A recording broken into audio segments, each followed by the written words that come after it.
اے اللہ میری اماں بھی مجھ سے بڑی راضی ہوئی، میرا باپ بھی بڑا راضی ہوا، مالک اگر وہ عمل واقعی تجھے قبول ہے تو اس مصیبت سے نجات دے دے۔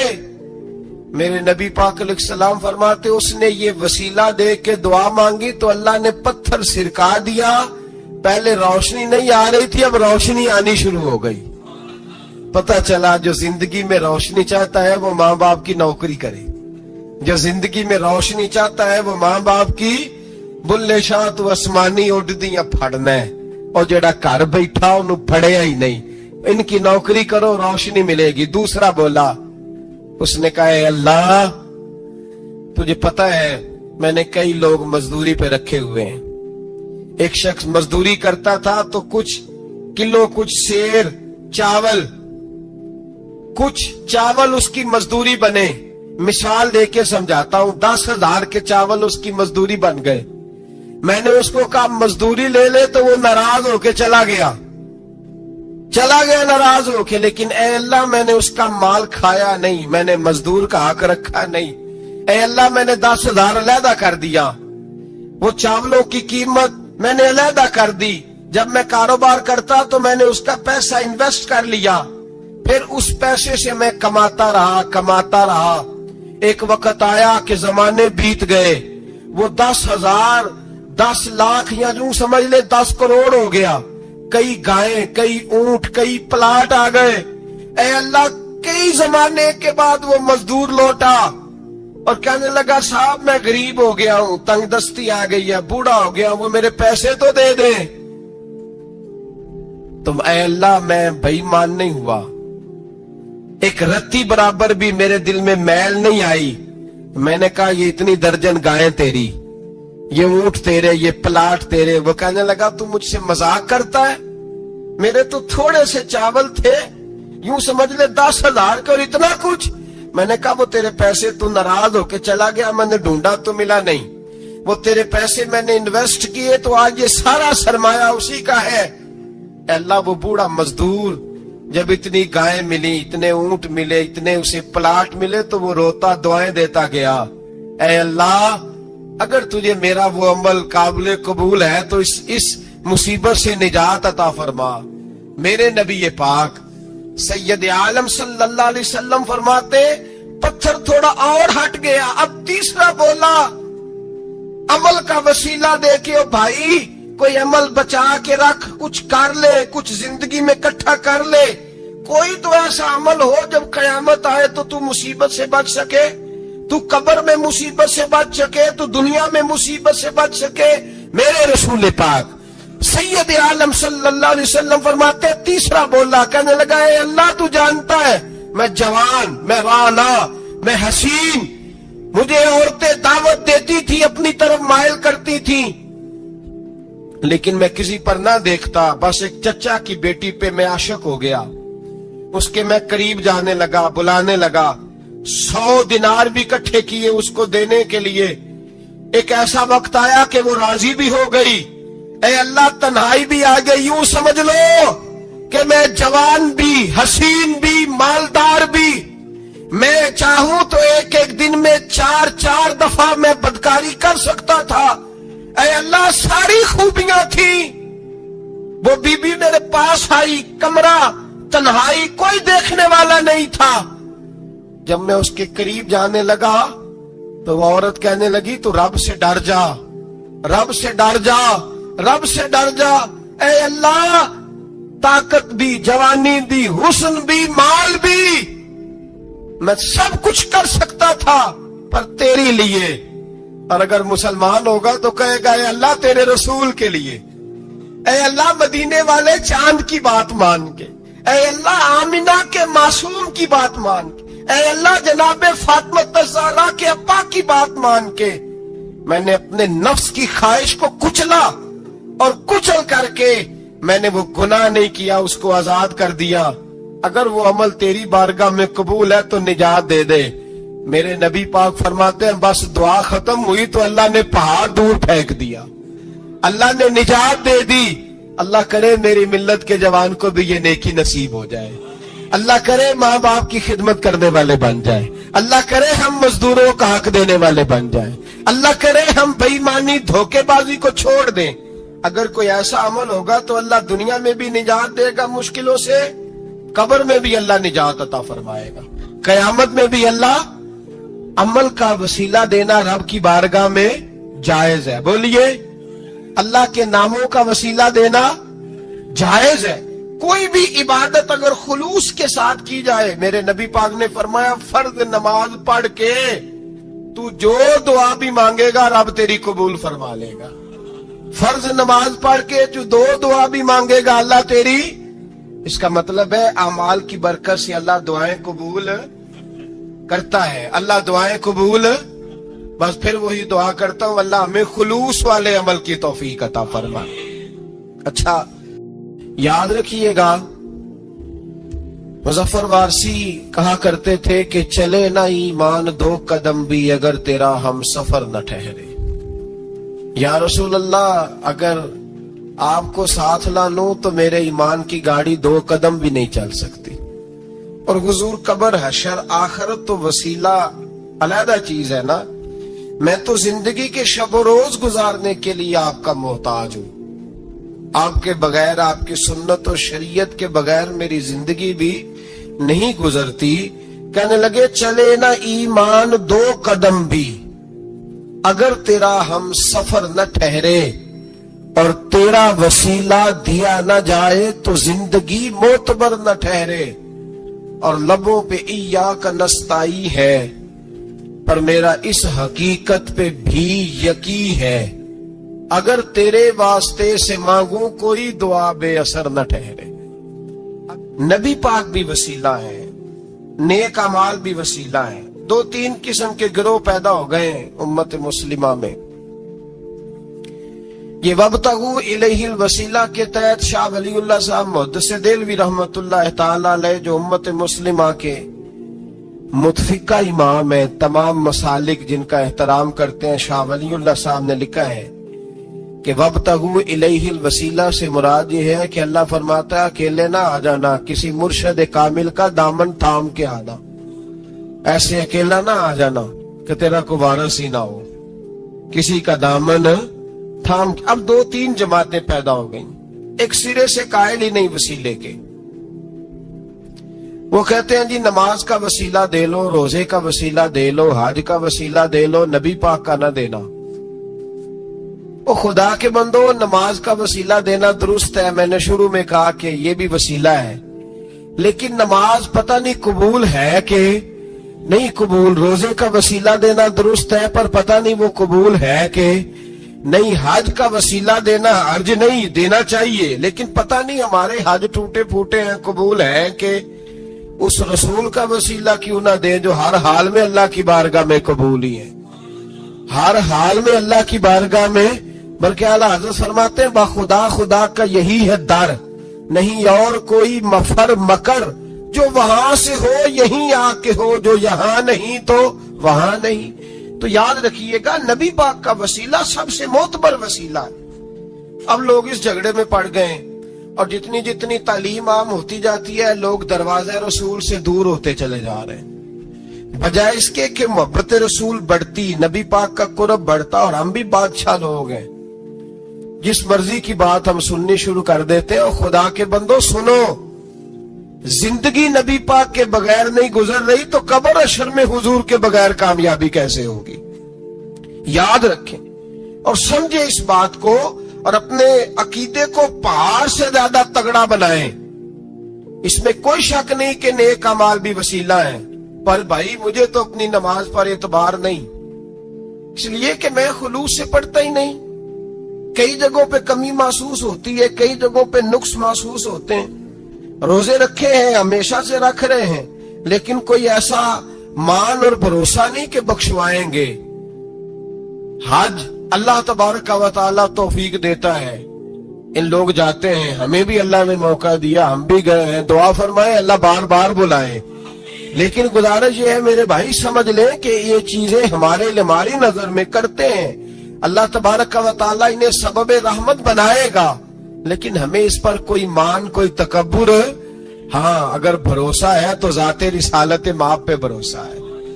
نہ تیگو تیر پہ تکیے، نہ خنجر پر، نہ بھالے پر، بھروسہ ہے تو ایک سادی سی کالی کملی والے پر، نبی پاک صلی اللہ علیہ وسلم کی ذات پر۔ اب لوگ خشک زندگی گزارنا چاہتے ہیں، خشک سی نماز، اور بس جی بس نماز روزہ سیدھا کرو، یہ ہمیں کہاں لگایا جا رہا ہے۔ ہم خود بھی آگے نہیں جانا چاہتے، حالانکہ ہم نے وسیلے بنائے ہوئے ہیں۔ کئی لوگوں نے ایم پی اے وسیلہ رکھا ہوا ہے، ایم این اے وسیلہ رکھا ہوا ہے، یار 15-20 وسیلہ رکھے ہوئے ہیں، بلکہ امیر لوگوں سے سلام دعا رکھی ہوئی ہے۔ کس لیے؟ روز دعوتیں پکتی ہیں ہوٹلوں میں، یہ سارے وسیلے ہم نے بنائے ہوئے ہیں۔ عجیب معاملہ ہے، دنیا داروں سے وسیلے ہیں لیکن رب کریم کے بندوں سے ہم نے تعلقات نہیں رکھے۔ مزارات پہ جانا، اولیاء کی بارگاہ میں جانا، رب کریم کے بندوں سے پیار کرنا، صحابہ سے محبت کرنا، اہل بیت سے پیار کرنا، نبی پاک پہ درود پڑھنا، دنیا داری کا ہمیں پتہ ہے ہم نے کیسے بیچ میں سے بچ کے نکلنا ہے، ہمیں کس چیز کی حاجت ہے، دعوت پہ بلانا ہے تو کس کس کو چھانٹی کر کے بلانا، یہ سارا ہمیں پتہ ہے۔ جب شادی ولیمے کے اور سالگرہ کے اور عقیقے کے کارڈ لکھے جا رہے ہوتے ہیں تو پتہ ہوتا ہے اس کو رہنے دو، اس کو آنے دو، اس کو مس کر دو، اس کے بغیر گزارا نہیں۔ ان وسیلوں کا سارا پتہ ہے۔ اللہ رسول کے وسیلے کی بات آتی ہے تو ہم بھی فتویٰ پوچھنے چلے جاتے ہیں، ہم بھی تفصیلات پوچھتے ہیں۔ ادھر ادھر نہ جا، یاد رکھ بغیر مصطفیٰ کے تیرا کوئی کام نہیں چل سکتا، بغیر نبی پاک کے تیری زندگی گزر سکتی سوال ہی نہیں پیدا ہوتا۔ یہ وسیلہ ضائع نہ کر بیٹھنا، ایسے کسی کی بات میں نہ آ جانا۔ یہ ایمان ہے، یہ ایقان ہے، یہ لذت ہے، یہ حسن ہے، یہ سرمایہ ہے، کسی جگہ اس میں کوتاہی نہ کر لینا، ایک ذرہ برابر تیرے دل میں نقص نہ واقع ہو جائے۔ یاد رکھنا نیک اعمال بھی وسیلہ ہے۔ اللہ کرے کہ ہمارے عمل ایسے ہوں کہ اللہ کی بارگاہ میں قبول کیے جائیں۔ اللہ کرے کہ ہمارے عمل ایسے، اعمال کا وسیلہ دینا 100% جائز ہے۔ اگر یہ والا وسیلہ جائز ہے تو بتائیے نبی پاک کا وسیلہ جائز نہیں؟ عمل میں تو کوئی کوتاہی ہو سکتی ہے لیکن حضور کی وجاہت میں کوئی کوتاہی ہو سکتی، نبی پاک کی رحمت میں کوئی کمی ہو سکتی۔ ادھر سنو، ایک پہلو ذرا گہرائی سے، ایک بات عقیدے کی، اس کو یاد رکھنا، اللہ کو کوئی بندہ نہ مجبور نہیں کر سکتا کہ ہم نے نبی پاک کو لا کے کھڑا کر دیا ہے تو اللہ مجبور نہیں ہو گیا۔ یہ سمجھ لیں، اللہ مجبور ہے، ایک مجبور ہوتا ہے، ایک پیار ہوتا ہے۔ ان دونوں چیزوں میں اللہ کو اپنے رسول سے پیار ہے۔ نبی پاک فرماتے ہیں میں دعا کرنے گیا، اے اللہ میری امت پہ قحط نہ آئے، اللہ نے فرمایا حبیب نہیں آئے گا۔ اے اللہ میری امت کے چہرے نہ بدلیں، گناہ کرے تو مسخ نہ ہو، حبیب نہیں بدلیں گے۔ حضور فرماتے ہیں میں نے ہاتھ اٹھایا کہ اللہ یہ آپس میں لڑے نہ، توجہ کرنا جملوں پہ، اے اللہ یہ آپس میں لڑے نہ۔ اللہ یہ بھی کہہ سکتا تھا حبیب یہ نہیں قبول کرنی دعا، اللہ بے نیاز ہے نا، چاہے قبول کرے اور چاہے، توجہ کرو غور کرو بات پہ، اللہ چاہے تو قبول کرے، چاہے تو، اے اللہ میری امت لڑے نہ، تو یہ نہیں فرمایا حبیب قبول نہیں کرتا، کہ محبوب یہ دعا مجھ سے مانگ ہی نہ، اے حبیب تو دعا مانگ، تو مانگے میں قبول نہ کروں، یہ ہو نہیں سکتا، اس طرح کر یہ دعا مجھ سے۔ نبی پاک نے منافقین کے لیے دعا کرنی چاہیے کہ اے اللہ، اے مولا تو مہربانی فرما، اے اللہ کرم فرما، منافقین کو بھی بخش دے۔ تو میرے رسول پاک علیہ السلام فرماتے ہیں رب کریم نے مجھے منع کیا، اے محبوب یہ والی دعا، یہ دعا ہی نہ مانگ۔ یہ دعا اللہ کو کوئی مجبور کر سکتا، لیکن اگر اللہ پیار کرے تو، بھائی دنیا داری کا، چودھری صاحب کا، مولوی صاحب کا، پیر صاحب کا ایک عام مشہور مقولہ ہے، فلاں بندہ آ گیا تھا، اس کو میں انکار نہیں کر سکتا تھا۔ کیوں جی؟ وہ بندوق لے کے آیا تھا، کر دینا تھا انکار۔ فلاں آدمی آ گیا تھا، پھر میں اس کو انکار، اور فلاں بندے کو ساتھ لے آیا تھا، اس کو انکار ہو سکتا؟ کیوں جی؟ دو باتیں ہوتی ہیں، یا پیار بڑا ہے یا عزت بڑی ہے، دو ہی باتیں ہیں، یا میں اس سے پیار بڑا کرتا ہوں یا میں اس کی اللہ اپنے نبی سے پیار بھی بڑا کرتا ہے اور اپنے نبی کی عزت بھی بڑی فرماتا ہے. بس یہ سمجھ لے بات. وسیلے کا معنی یہ ہے کہ اللہ اپنے نبی سے پیار کرتا ہے, اپنے محبوب کو اللہ بڑی عزت عطا فرماتا ہے. نبی پاک سید عالم صلی اللہ علیہ وسلم کے وسیلے کا یہ حال تھا کہ صحابہ ہر کام کے لیے دروازہ رسول پہ پہنچ جاتے تھے. پیاس لگی تو حضور کے پاس, بھوک لگی تو نبی پاک کے پاس. حضرت ابو ہریرہ کو حافظہ چاہیے تو نبی پاک کے پاس. کسی کو اولاد کی ضرورت ہے تو وہ رسول پاک کے پاس. کسی کو طاقت کی ضرورت ہے تو وہ بھی نبی پاک کے پاس. ہر آدمی جاتا تھا, انہیں پتا تھا دیتا خدا ہی ہے پر وسیلہ مصطفیٰ دیتا ہے صلی اللہ علیہ. اور حضور نے فرمایا انما انا قاسم, بخاری مسلم میں فرمایا میں تو بانٹنے والا ہوں, میں قاسم ہوں, میں قاسم ہوں. واللہ یؤتی, ہاں عطا کرنے والا اللہ ہے. میں قاسم ہوں اور دینے والا اللہ ہے. صحابہ ہمیشہ نبی پاک کے واسطے سے دعا مانگتے. انہیں پتا تھا اگر تیرے واسطے سے مانگوں تو کوئی دعا بے اثر نہ ٹھہرے. ترمذی شریف, ابن ماجہ, دیگر تمام کتب میں امام احمد نے اپنی مسند میں نقل کیا. حضرت عثمان ابن حنیف کہتے ہیں میں نبی پاک کے پاس بیٹھا تھا تو ایک نابینا صحابی آئے, عرض کرنے لگے یا رسول اللہ صلی اللہ علیہ وسلم میں نابینا ہوں, میرے لیے دعا کریں, اللہ مجھے آنکھیں عطا فرمائے, دعا کریں. اب حضور نے پتا کیا کہا, نبی پاک نے فرمایا دو باتیں, یا تو صبر کر لے یا میں دعا کر دیتا ہوں. صبر کرے گا تو اللہ جنت دے گا, یا تو صبر کر لے یا میں. صحابی بڑے پیارے تھے, کہنے لگے یا رسول اللہ جنت تو اللہ اپنے فضل سے دے گا ہی, میں نے نہیں صبر کرنا, مجھے آنکھیں چاہیے. اور پھر یہاں آ کے صبر کروں, این خزانے کے پاس جا کے صبر کروں, حضور میں نہیں صبر کرتا, اب دعا کریں. نبی پاک نے دعا سکھائی, فرمایا 2 نفل پڑھ جا کے اور 2 نفل پڑھ کے میرے وسیلے سے دعا کر.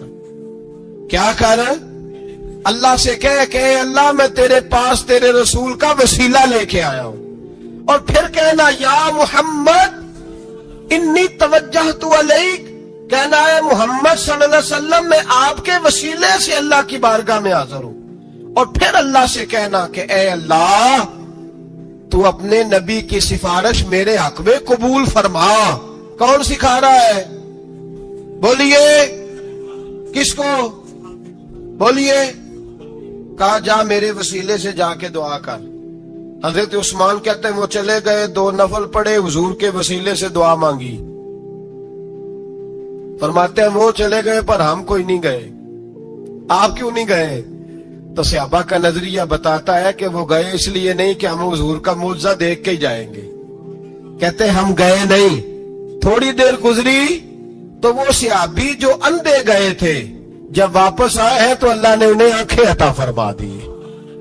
گئے تھے تو نابینا تھے, آئے تو بینا ہے. میرے نبی پاک صلی اللہ علیہ وسلم کا توسل, حضور کا وسیلہ خود حضور نے سکھایا ہے, خود نبی پاک نے.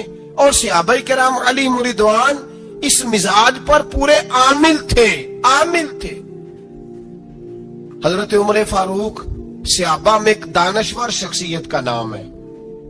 علم کے لحاظ سے, عمل کے لحاظ سے, بصیرت کے لحاظ سے, تقوی کے لحاظ سے ایک بڑی انفرادی اور منفرد شخصیت ہے. حضرت عمر کے زمانے میں قحط پڑ گیا, بارش نہیں ہوتی, حالات بڑے دگرگوں ہیں, پریشانی ہے. لوگ سیدنا فاروق اعظم سے پوچھتے ہیں حضور اب کیا بنے گا؟ جو میں نے پہلے حدیث آپ کی خدمت میں عرض کی وہ ترمذی اور ابن ماجہ سے. اب جو حضرت عمر کی روایت عرض کر رہا ہوں یہ صحیح بخاری میں موجود ہے. حضرت عمر فاروق رضی اللہ تعالیٰ عنہ کا زمانہ مبارکہ, قلت آ گئی, قحط آ گیا, بارش شدید ہے, صحابہ پریشان ہے. جناب عمر فاروق رضی اللہ تعالیٰ عنہ سے کہتے ہیں حضور کرنا کیا ہے؟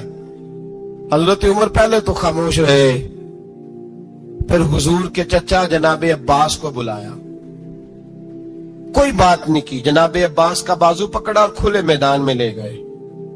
حضرت عمر دعا کرتے ہیں اور پوری امت کو دعا کا طریقہ بتلاتے ہیں. حضرت عمر کہتے ہیں اگر قبول کرانی ہے تو یہ طریقہ اختیار کرو, اگر اللہ کی بارگاہ میں دعاؤں کو مستجاب کرانا ہے تو یہ رنگ ہے جو امت مسلمہ کو میں سکھا رہا ہوں۔ حضرت عمر نے جناب سیدنا عباس رضی اللہ تعالیٰ عنہ کو کھڑا کیا سامنے اور دعا فرمائی، اللہم انا نتوسل الیک بنبیک، اے اللہ ہم تیری بارگاہ میں تیرے نبی کے وسیلے سے دعا کرتے ہیں، فتسقینا، ہمیں بارش عطا فرما۔ ہمیں کس کے وسیلے سے؟ حضور، اور پھر کہا اللہم انا نتوسلک بام نبیک، اے اللہ ہم نے اپنے نبی کے چچا کے وسیلے سے بارش عطا فرما، اے اللہ ہمیں اپنے رسول کے چچا کے وسیلے سے، حضرت عباس کے وسیلے سے بارش دے۔ صحابہ کہتے ہیں جب ہم گئے تھے دعا مانگنے تو خشک سالی تھی، اور جب گھروں کو آ رہے تھے تو ہمارے کپڑے بارش سے بھیگ چکے تھے۔ اللہ نے بارش عطا کس کے وسیلے سے؟ حضرت ابا۔ اچھا یہ بات یہاں قابل غور ہے، حضرت عمر کے وسیلے سے بھی دعا ہو سکتی ہے، دعا سیدنا عمر فاروق کے وسیلے سے بھی، لیکن حضرت عمر رضی اللہ تعالیٰ عنہ نے نبی پاک کے چچا، چونکہ حضرت عباس جب آیا کرتے تھے تو حضور کھڑے ہو کے استقبال فرماتے تھے آپ کو دیکھتا ہوں تو مجھے اپنے والد کی یاد آتی۔ حضرت سیدنا عمر نے بتلایا کہ میں اس کو لے کے جا رہا ہوں جو نبی پاک کے زیادہ قریب ہے، جو حضور کے زیادہ قریب ہے، ان کے وسیلے سے دعا فرمائی۔ امت کو کیا درس دیا؟ فرمایا جو بھی حضور کے قریب ہو اس کے وسیلے سے دعا کرو، اللہ تمہیں آسانیاں نصیب فرمائے گا۔ اب ہمارا حال یہ ہے، انتشار ہے، اختلاف شک کی شک ہے، پریشانی۔ واضح حدیثیں موجود ہیں۔ میں آج ایک صاحب کو پڑھ رہا تھا، پتہ نہیں لوگ کیوں پریشانی کا شکار ہیں، کیوں لوگ اس آزمائش کا شکار ہیں۔ کہتے ہیں جی وسیلہ نہیں دینا چاہیے، سیدھا نیک عمل کرو۔ او میرے بھائی، میں نے کہا کہ اللہ کسی وسیلے کا محتاج